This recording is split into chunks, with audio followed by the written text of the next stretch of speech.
So, folks have been concern trolling for a couple days now that Alibaba founder Jack Ma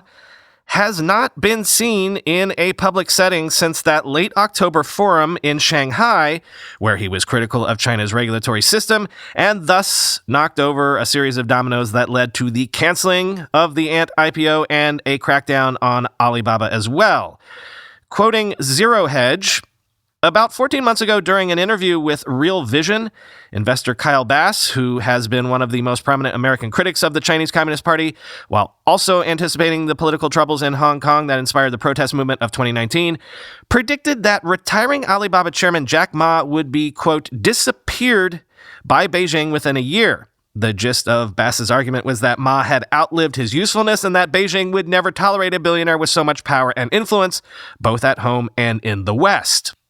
As it turns out, Bass was off by about 1 month, because following some rumblings published by the Financial Times on New Year's Eve, it appears that the Western press has just woken up to the fact that nobody has seen Jack Ma in 2 months. Late last night in New York, Yahoo Finance reported that Jack Ma is officially missing. The Financial Times reported a few days ago that Ma had been abruptly replaced by an Alibaba executive for the taping of the finale of his show, Africa's Business Heroes, end quote.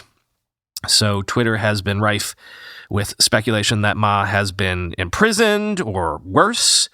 which is why I went with a non-traditional outlet to quote from, just to give you a flavor of the speculation that has been out there. However, I think it's probably more likely what David Faber reported on CNBC this morning, that Ma is simply, quote, lying low for the time being.